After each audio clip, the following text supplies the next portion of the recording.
Good morning. Ayin Beis Vo, volume 3. We're on page 1354. Yeah. I'm discussing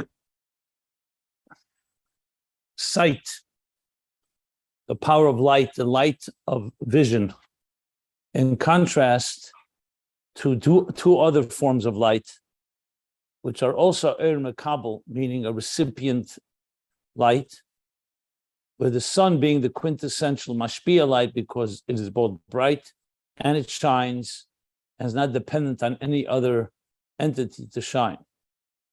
Whereas the moon is dependent, so is the Even Toiv Bohir, the shining or glowing stone or gem. And so is the eye, the physical eye. But there's a difference. All of them need the sun, or what we call the stars regarding the stones, to be the source. And each of them has a different way of properties, the way it works. On one hand, the eyesight is the very eye itself sees, and the healthy eye makes you see better. So it needs sunlight or daylight as a support, because without it, in a dark room, it won't see on its own. So in that sense, the eye is itself what he called, the language he used, he said, is not atzmi, but it's be'etzem oir be'etzem. And that's why we can envision things even when our eyes are closed or a person is in the dark. He gave the example of a blind person and a dream where you can visualize things. It's true, it's not physical objects. For that, in order to see another thing, like he said, a zulas, outside of yourself, there you need to have light, the sunlight, daylight, but within yourself, in other words, in the mind, the conceptual vision, that is fully possible, because the eye is, meaning vision, has fundamental light in it. On the other hand, in a dark room, it will not, the eye itself will not radiate because it's not a mashpia. It's not what he called atzmi. Right. Now, in contrast to Even Bohir, he says so like this: there, you can't say the stone has become a stone is in the domain of light. A stone is in the domain of daimon. Like he said earlier, the previous page is in the world of daimon, the world of inorganic matter, mineral. However, this mineral has a property that can absorb, that has certain luminescent elements to it, like he said. So it's not a fundamental light, but it will shine. Some of them will shine in the dark, but not because they have more light than the eye does, is because they absorb the light of the sun. With the eye, we're not talking about absorbing. The eye itself is a form of light, but it needs support in order to be able to see, physical objects, to see outside of itself. It needs the same thing with the moon. Because also with the moon, the light that the moon has is due to the sun that's shining through it. It's not a bright entity, as we discussed yesterday. On the contrary, it's just an entity that conceals. But and he said, even the light that the moon has on its own, he said earlier, it's with Shemesh. And I explained it because the moon doesn't have any properties. Like the eye, you can have better eyesight or less eyesight, and that's very relevant to how we see. So it does need light to support it. With the moon, you don't have any of that. The moon is entire light. We're talking about the revelation of light, not as a moir, that it's a source of energy, a source of helam, or a source of its own. But as oir goes, is dependent on the sun. Okay, that's where we stopped. Mashenkein er ariyu b'chinas gili er be'etzem ve'en acheshech machshela be'etzem muhusei. And not the darkness does not conceal it, not because the sun is shining through it, because it itself has that capacity of being able to see things, envisioning, and that's why it sees even in the dark. Not sees physical objects, but is able to visualize, like we said before. Okay. Like the ukomoy hasuma ibishine hariyure gam acheshech. In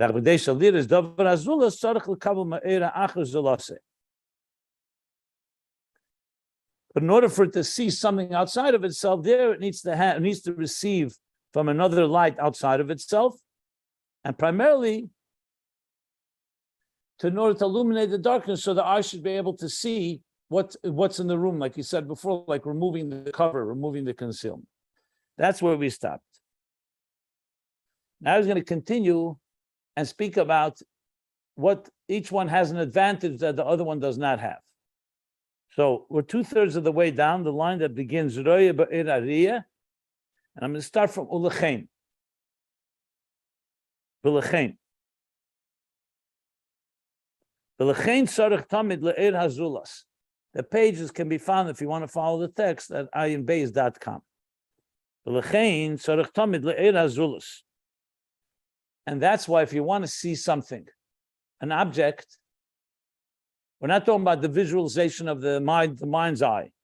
We're talking about to see an actual object outside. It needs constantly another light. You cannot say, for example, he's going to explain in a moment, that once it's bright in one room, that the eyes will will absorb light, and then even when they go into a dark room, they'll continue to see. No, it needs constantly. For the eye to see objects, it's always in need of Ir Hazulas, of an Ir outside of it, because here's the other side, where the eye does not absorb sunlight. It helps it. The sun creates an environment which allows the eye to see, and light is reflected off of it, but it needs Tamid Le'ir Hazulas. Not like the moon. After the moon received from the sun, so now it's turning around and speaking about a quality that the moon has, as well as the bright stone. So after it receives from the Shemesh, that's according to this opinion, the way Chassidus brings it, that even when the sun is not shining in it, shining in it, it still glows. The Chain Be'evan Tape Canal. And same thing with a shining stone, or glowing stone, or gem. Why is that the case? Because both the moon and the stone are literally in a state of mekablim, recipients, absorbers. That it is absorbed by them, and is united and is integrated within them. So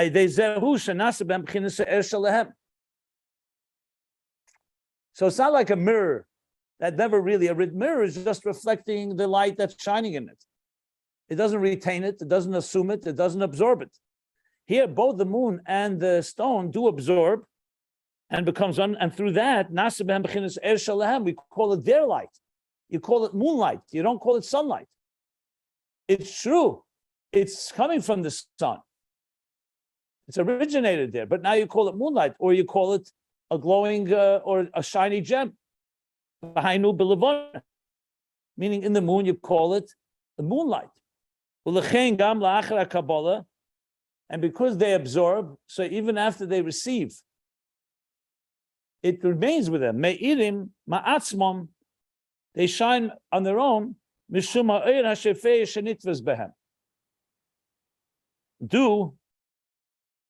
to the light that was now contained within them and absorbed by them. Like we spoke earlier about the student, that the student absorbs the teachings of the teacher, and then even when the teacher is not there, this student can continue to shine, even though his shine is coming from the wisdom he received from his teacher, who set him on course, as we spoke, the methodology, the approach, and he'll give him that credit even, but it's been absorbed. It's not just passing through the student.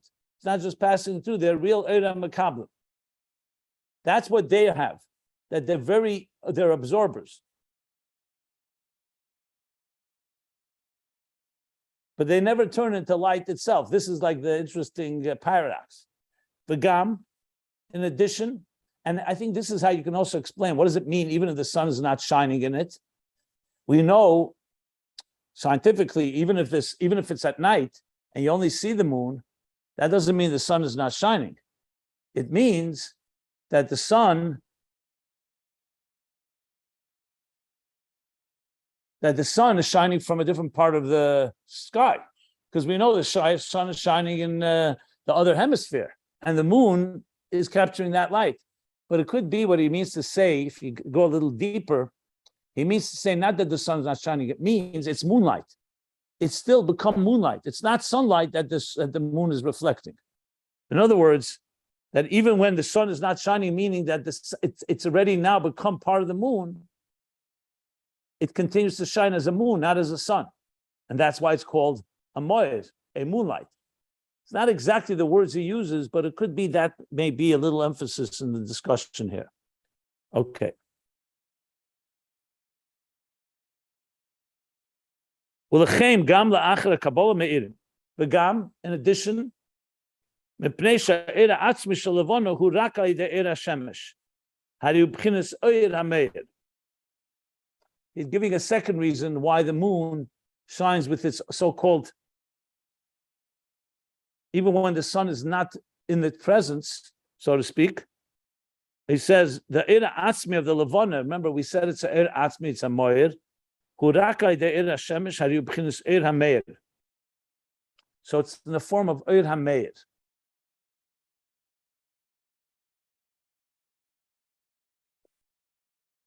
So this seems to be a second reason. So one is that the moon absorbs it, so the moon is now giving off light, a luminary.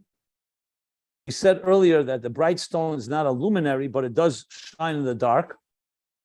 By contrast, the eyes that we're going to speak about shortly don't shine in the dark, and they don't absorb the light. And the proof is that as soon as you go out of the room that has light, the eyes don't retain the light and can see in the next room, as he's going to bring shortly. But as the moon goes, the moon has become moonlight. And he's adding now that because the Eir Asmidon is only due to the light of the sun, in other words, besides the fact that it's an absorber, it's only because it's completely dependent on the sun. So in a sense, the moon has an element that radiates, so-called, from within itself. I know it sounds contradictory. If it's coming from the sun, then it's not the moon. But he's clearly saying, because it's it's a radiant light, because, like we learned earlier, I think he may be referring to the parentheses on the top of the last page. He says, he said, in other words, the moon has an element that it is like a mirror. In addition to absorbing, it also has an element that is like a mirror. And as long as it's receiving from the sun is constantly a Eira Meir. That's for sure that the sun, so the bitl of the moon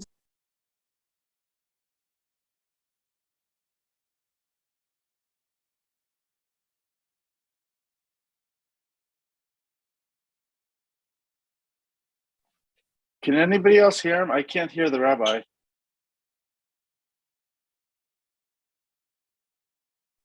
I hear him fine. Something wrong with my connection. Sorry for interrupting.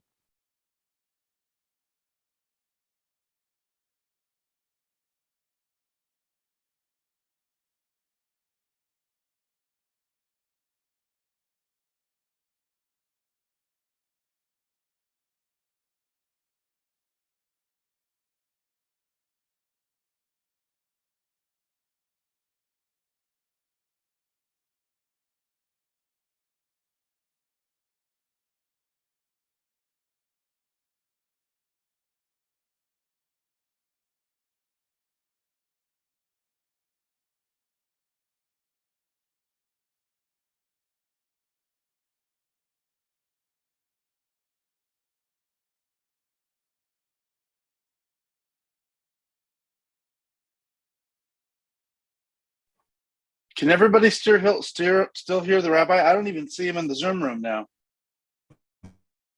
No, he's off. Became mute. I don't hear him. No, he's off. He's off. Yeah, that's what I said. The Now he's connection off. got but- bad. And you said it was Yeah. okay. Maybe you were clairvoyant. Maybe you read the future. I was trying to tell them. Well, maybe my connection was better than everyone's. You guys maybe are on time delay. He certainly didn't disconnect because of me, because I'm official.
Good morning.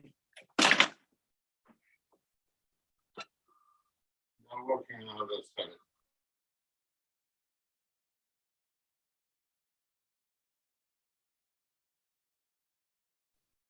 You guys can see and hear me? I'm back.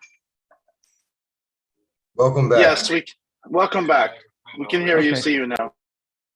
Good. So we'll continue.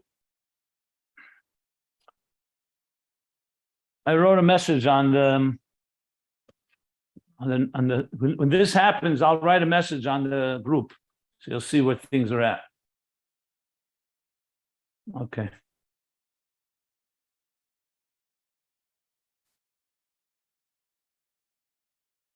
Let me get the recording back. Okay.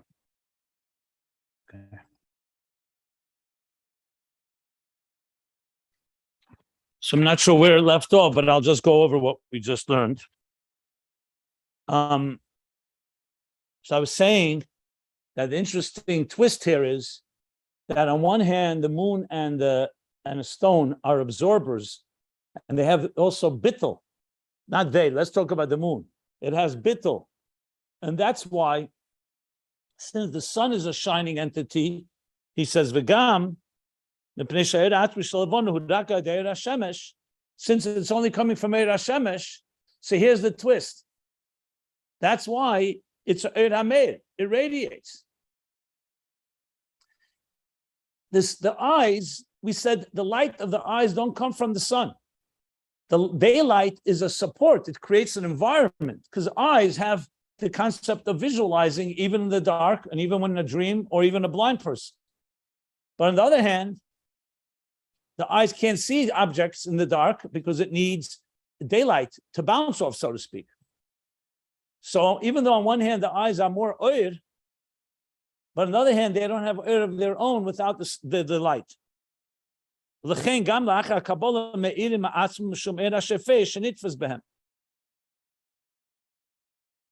And that's why even after receiving, talking about the moon, it radiates on its own, due to the oil that's nitfis, that's contained in it. So now he's adding some explanation to this. V'hainu, says the Rebbe Rashab, even though we've established that the moonlight, as well as the stone, shining stone, is an er makabel, it's not an er mashpia, because it can't shine on its own. It needs the sun, as we learned.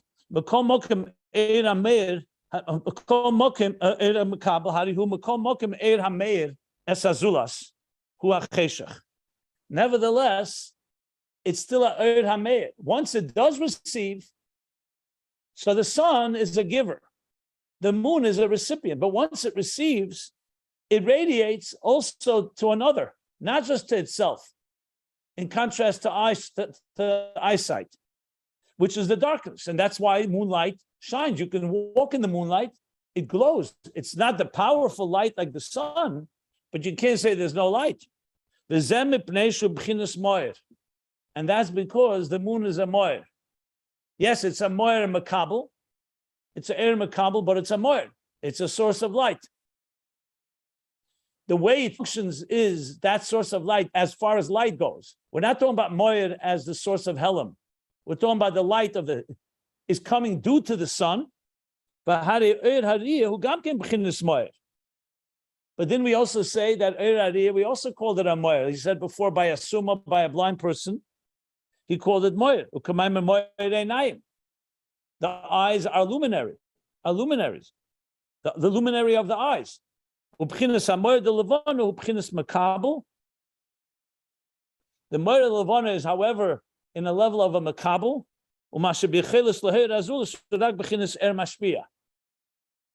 So the moon is able to radiate not because it has light, but because it's a makabel and therefore could radiate to another because it is carrying the air mashpia. One second.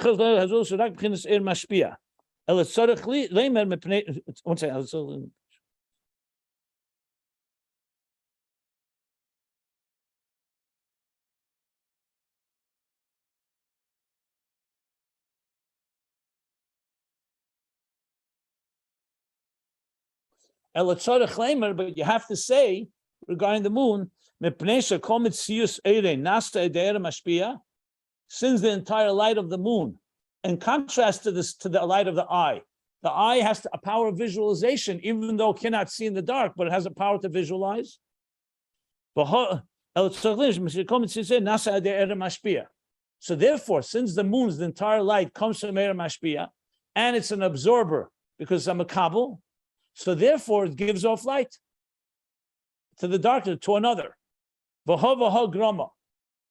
Which means basically they're both interdependent. What's the havaha?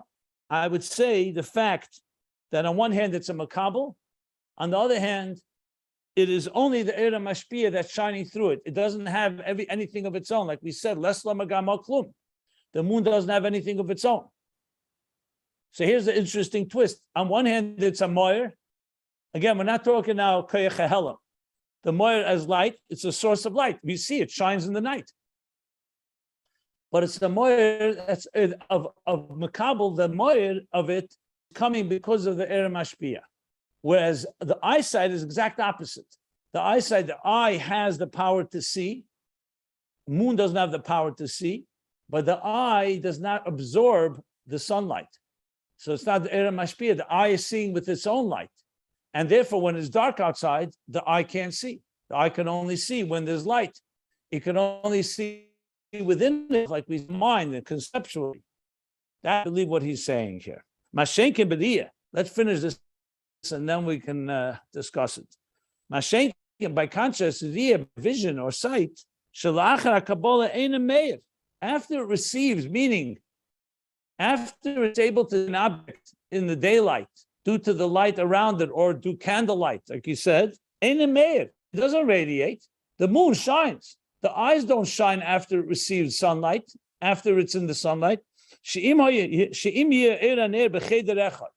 Because if there was a candle in a room, in one room, eye could see to that candle. So there's a dark room and you have a candle that could also be daylight, but he's talking about a candle in one room because he wants to give the example of a confined space. Sees in the light of that room. Become mokim, next page, 1355. If the person moves from the room that has a candle lit to a dark room where there's no candle, he doesn't carry the light with him. The eyes don't retain anything. So he can't see in the next room that's close to it. Where the candlelight is not shining. Because the Kabbalah of the eye from the light is not an absorbing recipient. It's not receiving, it's only a support. It's a light that's shining. Because the light is shining, it removes the concealment and allows the eye to function properly and see. So on one hand, the eye is a seeing entity, but the light is not, it's not absorbing sunlight, or for that matter, candlelight. Whereas the moon does absorb, as does the stone, even though stone, you don't call a moyer. A stone, like he said earlier, is only it absorbs, but you don't call it a luminary. Lower than the moon, but in this context, it does absorb the sunlight. Whereas the eye does not absorb it. That's essentially what he's saying. So then why do you call it a moyer? We said before, moyer einayim. The moon is called a moyer because it's a luminary. And though it only shines with the light of the sun, but it's a source of light through the moon. Riyah is moyer hariyah atzmei, meaning it's a luminary of vision, the ability to visualize. That's why it's called a moyer, and that's why even a blind person is called moyer einayim, because he's able to visualize things. He can't see outside of himself, just like a person in a dark room cannot see without the siyur, the support of other light. But there is an element of oyer, fundamental element of oyer. Whereas when it comes to the moon and the shiny gem, that they don't have that, as he's going to explain. V'nimtza, let's continue. V'nimtza. So what do we derive from this? V'nimtza, and from this we conclude the be'er hariyah yesh gerayim l'ga be'er halavana bebeis dvarim. The light of the eye, there's a weakness, something. Gerayim means it's inferior to, in two ways, to the light of the moon. Number one is that eyes don't illuminate the darkness. And secondly, the eyes always need an outside light for it to be able to see outside of itself. On the other hand, the light of the vision has a quality that the moon doesn't have. That it's gili er be'etzem. It's not it's fundamental, the eye. Yes, it needs support to be able to actually see, but it is a seeing entity. It's a visualized entity. It's an entity that's able to find clarity, as we discussed. Riyah is the ability to see and the ability to visualize, the ability to imagine, everything else that we discussed yesterday. Riyah hu bechinas er atzmei. And the riyah is the level of air itself, meaning it's not like the moon, which is not its own light. It's not an air atzmei. It's the light of the moon is ultimately coming from the sun, even though the moon has its own. It's shining through the moon, but the moon doesn't have that element of air on its own.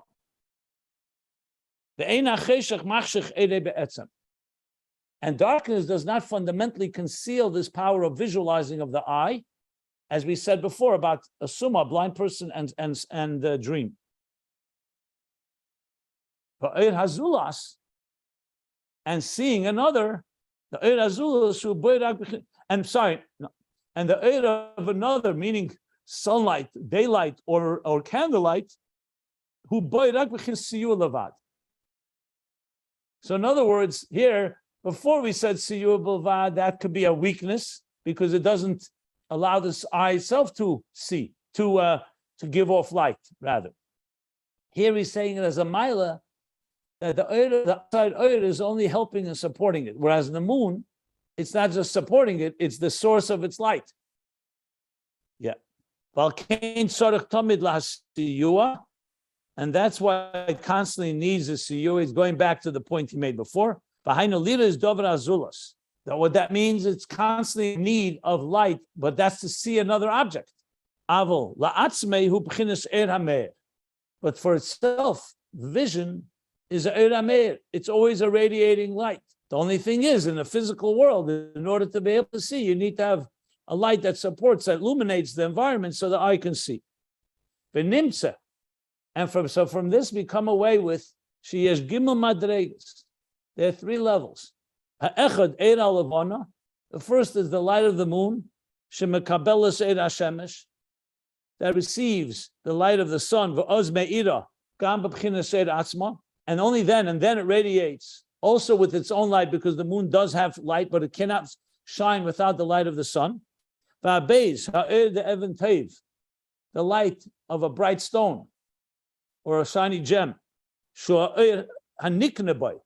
This is a light that was assumed. Anikna means acquired. So it did become the property of the stone. It came from the light of the sun. And darkness cannot darken it, and that's why it glows. The light of vision, of sight.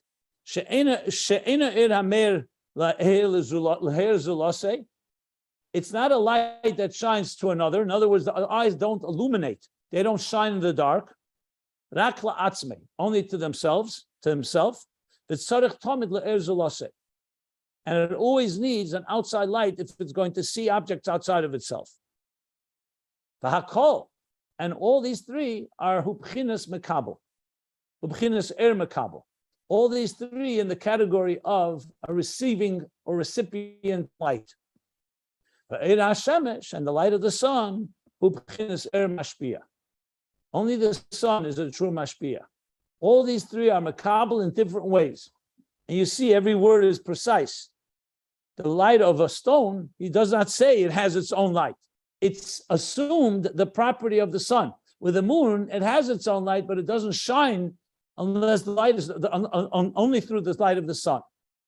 And the stone and the eye has its own light, which both the moon doesn't have and the stone doesn't have, the bright stone, but it cannot see outside of itself without the support of light, and it needs it all the time. Now, when visualizing. One second. Every detail here is going to be relevant as he develops these ideas. But this is how he summed up these 3 levels. So I'm going to stop here to take any questions. And I will say one more thing, that I did find the source for this section, and not only this section, for the next big section of Ayin Beis, where he's going to talk about the 3. So it's a mimer from the Alter Rebbe, actually, and from the Mittler Rebbe. So in Seif Mamori Admur HaZaken, page, I believe it's, I think it's Shin Samach. Let's see if I'm right. Yeah. Shin Samach or Shin Samach Aleph or Reish Samach. 1 second, please.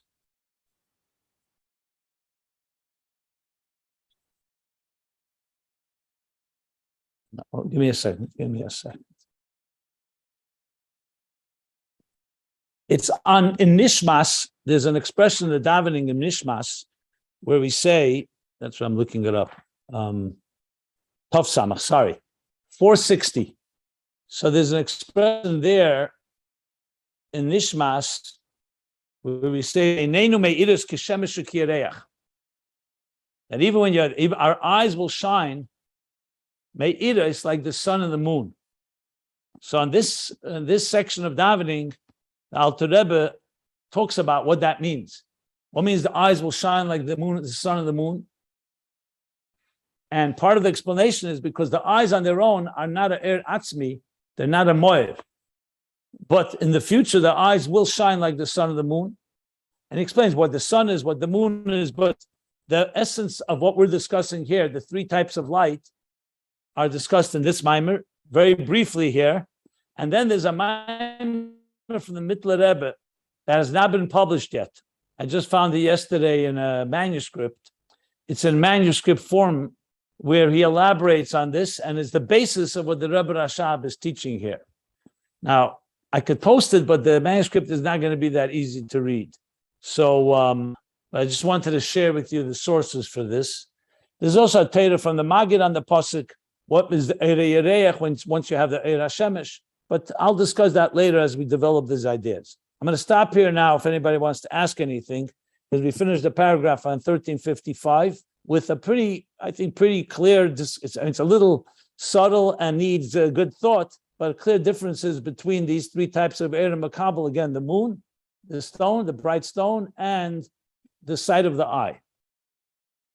Referring to the sight of the eye, we said that it's dependent on an external light, but when we visualize, it doesn't, unless you're referring to in the past that it's we discussed this at length. Yeah. This is what I didn't say anything. There's the mimer, he said that the eye, he said these words, look inside. He said, he says, proof that the eye has the power to see is a ur be'etzem, and you see with the very eye, it's not the sun that's seeing, but you're seeing with your eye. He said that like during sleep, a person visualizes things in a dream. And the same thing is with a blind person. He's called Moira Naim because there is the concept of visualizing. He said this clearly, and then he said, however, that's within yourself. Like we spoke yesterday, the concept of conceptual vision. However, if you want to actually see an object outside of yourself, you need a light outside of yourself. And that's the sunlight or the daylight or the candlelight that shines, that allows us the eye to see. But the eye fundamentally is a seeing entity, even when there is sunlight, even when there is daylight. And he brought the proof. He said a few times he brought from the example like a blind person or sleep. Is that what that's what he said explicitly. You asked me about that? Yeah, I guess I didn't. I just was okay. Yeah, now it makes sense. He brought out the difference. Okay, thank you. He says it. This is explicit on page 1354. He says it clearly. Yeah. Okay. Any other questions?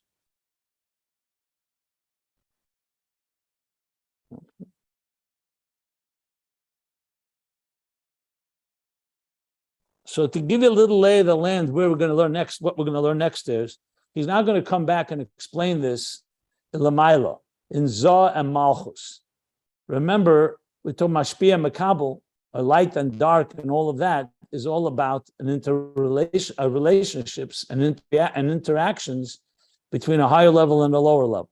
Now, you may recall, we learned about Malchus has many levels of aliyah. Malchus. Now you're cutting out again. Cutting out again. Okay, great. Can you hear me? Now I can hear you. Your image is shrunk. Okay. So you may recall, as I said, Malchus, 3 levels. Malchus as a recipient, like the moon receiving from the sun. Then there's like the full moon, where the moon becomes like a sister to the sun, to Zah, because it's like an equal, a sibling, and that's like a chaysi. And then there's Malchus as Imi, a mother that's even higher than the Zah, and it's mashpia to the sun. So the concept of Malchus and Zah, moon and sun, he's now going to apply also to these 3 levels of Er Makabel in the difference between the moon, the bright stone, and sight. So he's going to talk about Zah and Malchus. That's going to go for quite a few pages. And then, if you go to page, let's see here. Yeah, Zah and Malchus is going to go for quite a while, actually. Yeah. Till page 1364. So around 10 pages. And then in 1364, he's going to start explaining the 3 levels of Levana, the light of the moon, the light of a bright stone, and the light of sight, and explain them all as Malchus of Bria, Malchus of Yitzira, and Malchus of Asiya. And that is going to become the basis of three levels in Torah Oyer. That Torah has also three levels of Bria, Yitzira, and Asiya. In that context, of course, the sun would be Atzilus, the Mashpia, but in Makabel is Bria, Yitzira, Asiya. And that's going to go for quite a while. We're going to talk about Torah, many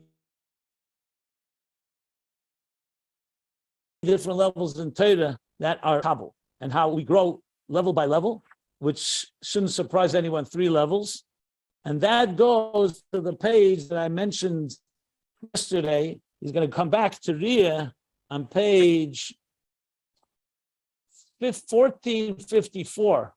Goes back to the site. And then a few pages after that, on page 1463, he goes back to Ner Hashem Rishmas Adam and Ner Mitzvah V'Teira Eid. Just to give you a little lay of the land as we navigate through the next sections. Okay.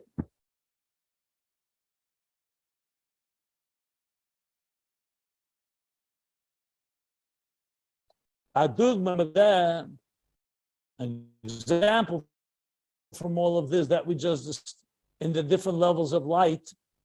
The example from all this is to understand the levels of Zoh. Zohar Ampin means the small phase, the mides, the Mashpia, Chesed, Gvura, Teferes, Netzer, Chayid, Yisay, the Zohar Ampin, and Malchus, the 7th midah.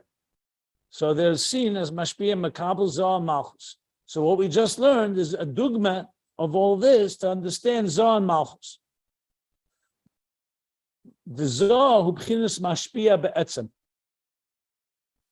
The level of Zoh in Atzilus is essentially the level Mashpia be'etzem.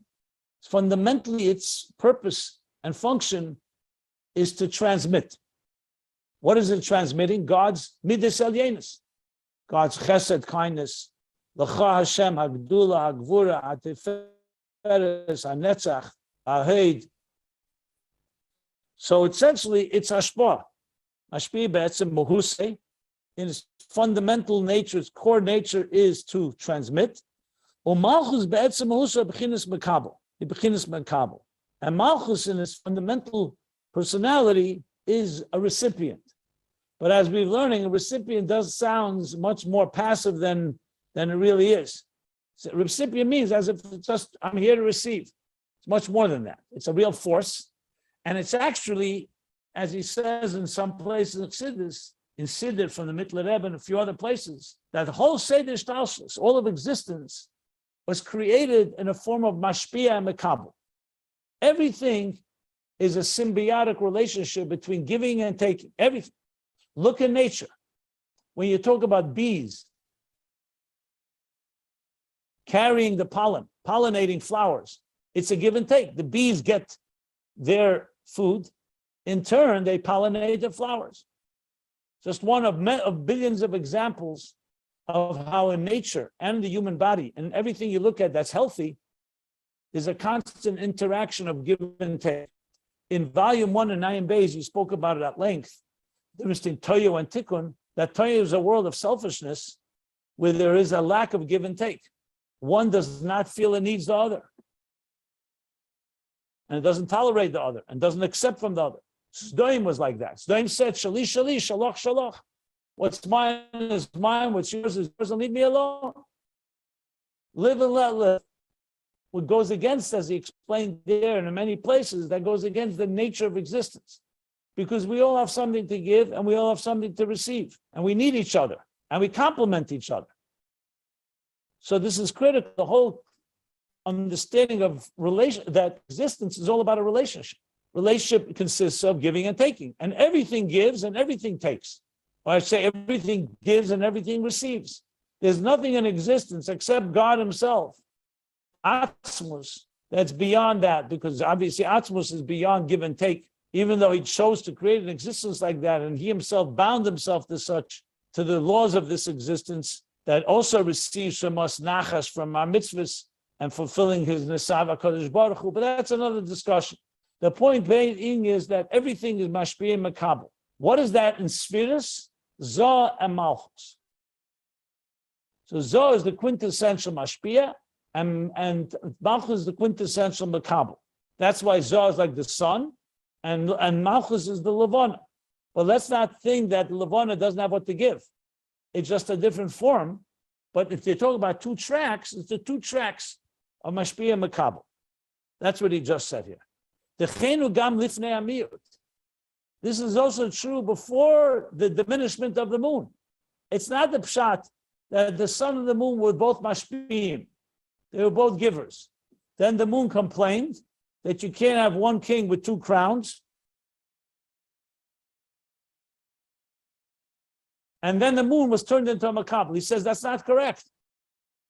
Gam lifnei amir. This was also the case before the moon was diminished. So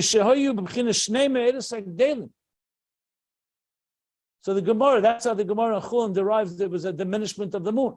Because the first time it says on the fourth day of creation, God created two great luminaries, and then suddenly it says, Vesamoyer HaGadol, the large luminary, Vesamoyer HaKotan, the small luminary. So are they two Gdelim or are they Gadol v'Kotan? So the Gemara explains that first they were Gdelim. Then, because of the complaint of the moon, God said to the moon, you diminish yourself. But he's saying here that even when they were Shnei Me'eres Adam, B'chinas Malchus, B'chinas Makabel. Malchus was a Makabel from creation. It's not a punishment. It's not a weakness. God created two forces, Mashpia and Makabel.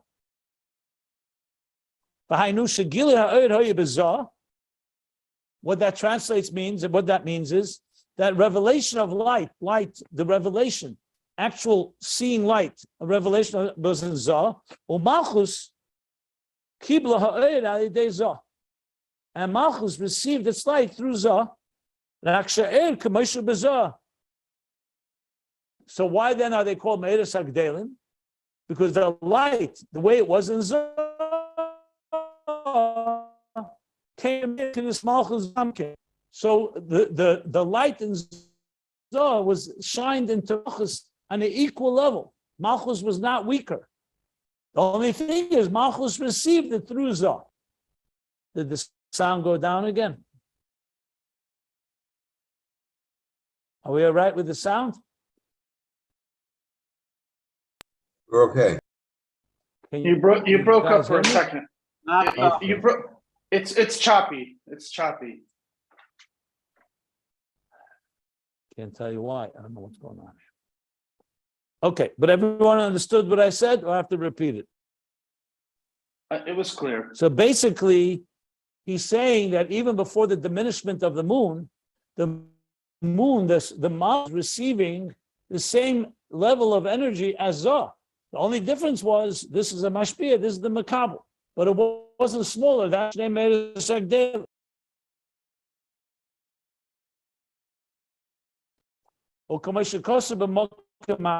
Like it says elsewhere.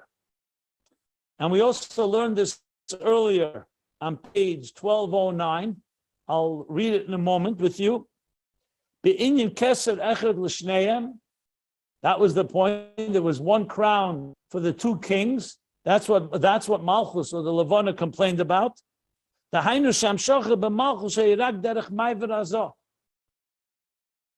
the Amshach in Malchus was passing through Zoh. Zoh funneled it into Malchus. So in other words, the concept of Mashpia and Makabel is not a result of any diminishment. That's the way God established existence. That there's a Mashpia and there's a Makabel. And the Makabel gets everything the Mashpia has. However, the way it goes to the Makabel is through the Mashpia. Now you could ask a question, why did God make it that way? I'll explain that. But that's how he made it. The diminishment was another stage. That's when Malchus actually got weaker. Then the light became weaker than the light of Zoh, and now through Aveda, we have to make a tikkun alavona, tikkun abagam, to repair the wound and injury and make the levana grow again and realign itself with the sun and even higher. As far as creation goes, Mashpia Makabel was always the case, And Malchus received the same energy as Zoh, but it went through Zoh. Let me just briefly explain why. Why did Eibishter make Mashpia Makabel? Because, as he explains in a few places, number one is the Eibishter wanted there should be Achdus Hashem. And if every level was independent of another, you'd never have cooperation. You'd never have coordination. So though every entity, by virtue of it being created, is a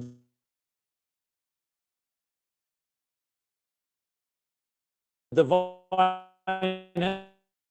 entity, they build greater unity. Remember, God is Hashem Echad. He's not made up of parts. So that's one explanation. Another is based on the Medrash. When David HaMelech asked Hashem, we missed you this explanation. You was cut off. which explanation? I just said about the explanation.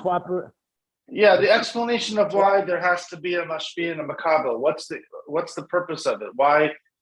Yeah, you were saying because it's Hashem Echad and it has to be Achdus. Otherwise, there would be separate levels. There'd be no continuity, no integration. I think is what you were trying to say. We didn't hear you.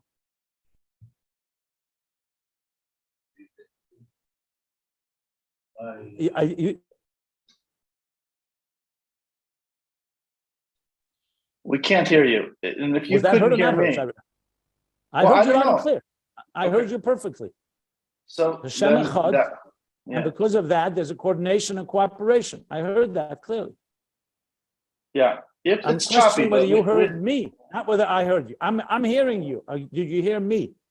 It's choppy. I heard you enough to understand you, but you are choppy. Okay, I don't know what I can do about it. That's life right now.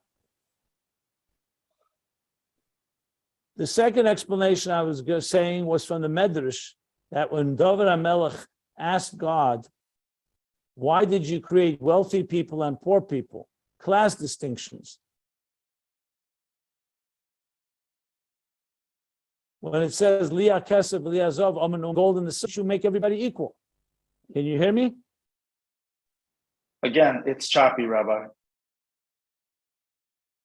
You're talking about David HaMelech, and the question is, why did the Eibishter make rich people and poor people? And then you started to say, if everybody were equal, and then you faded out.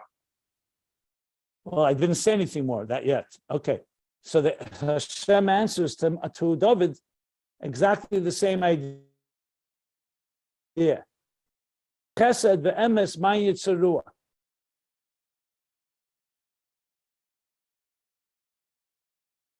We can't hear you. We missed the punchline. We can't hear you.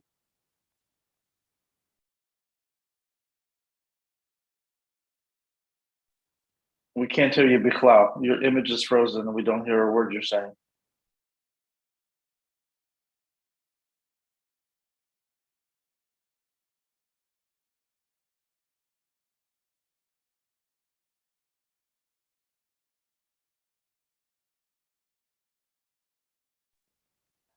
I don't know if you can hear me, but we still can't hear you. If everybody would be equal, there'd be no.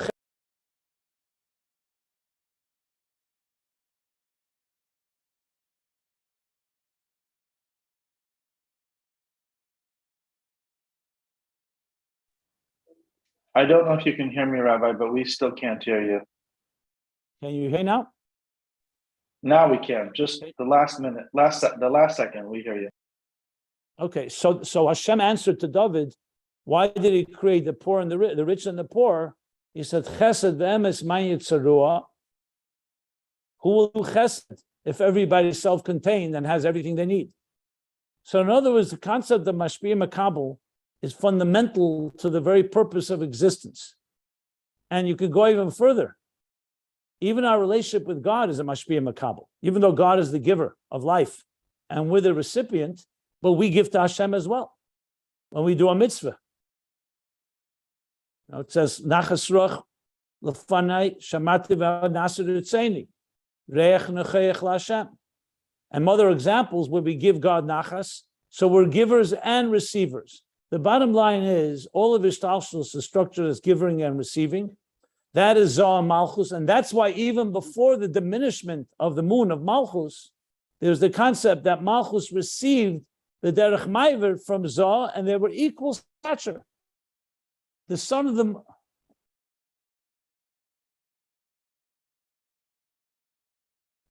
moon were of equal stature, even though the moon was receiving it from the sun. And then comes stage 2, when this moon was diminished, and we have to repair it, which we'll talk about in the coming classes. Was this last section able to be heard, or it's still choppy? No, we heard you. Okay. Are you taking questions? I'm going to stop here, right here, before the parentheses in the middle of the second paragraph. We'll stop before V'ayim Mashakosa B'Sidr. And as I said, these ideas he already represented back on page 1209. And I'm going to discuss it more tomorrow in the next class, what he says about the different levels of the Levana and the sun of the moon. But bottom line is, there's Mashpia Makabel, that's Zohar Malchus. Zohar is Be'etzem Mashpia. Malchus is Be'etzem, fundamentally a Makabel. And the dogma that everything he said till now about the moon, light of the moon, the light of the bright stones, and the light of vision and sight, I'll come to explain Zohar Malchus, as we shall learn. Yeah, I'll take questions now. I have a Go ahead. question about, I mean, the singing of Mashpia and Makabel is, in some senses, is a Chiddush, or is novel in terms of what we've learned before, but in general, and on the nature of the Seder Hishtalshelus, we already know the Seder of the Madrigot, the Madrigos from Kesser into Chabad and into Zah and then into Malchus, and then it's a descension, and the Malchus gives to the next level, and it's essentially drawing down and then passing it to the next level. So, in that sense, Malchus has to be. Well, what's the chiddush here? Who says it has to be? If you know it already, great. I mean, anyone who learned Ayin Beis will know it. I mean, we're just beginning a topic that he's going to elaborate now for almost 100 pages. So, not sure if you know that the Shtalshelus is that Zohar and Malchus is Mashpia Makabel, great. Okay. But I thought it's more than that. That Malchus has to receive from above it in order so that it can give to below. It can give to the next level. Well, we just began reading the first 4 lines of I said a lot of pages. He just began. He's going to explain now Zohar Malchus. He said the Dugma Mekolzeh, the Eila Makabel that he spoke about, with the 3 types of lights, he's going to say Dugma Mekolzeh is Zohar Malchus, and he began by establishing that Zohar Malchus is Mashpia Makabel, and good. It doesn't hurt. No, he's teeing it up for a much more in-depth discussion, I guess, is what you're saying. And by the way, it's I mean, it's, which I say, I mean, I'm not sure what your question, I mean, anything you've learned that you know already before, you can ask. Everything is, I mean, everything is coming to explain a topic. I hear you. It just seems like something he's already explained previously in Ayin Beis. There's a lot of things that were explained, but there's still a development. I mean. Okay. I just want to make sure I'm not missing something. Are there any other questions?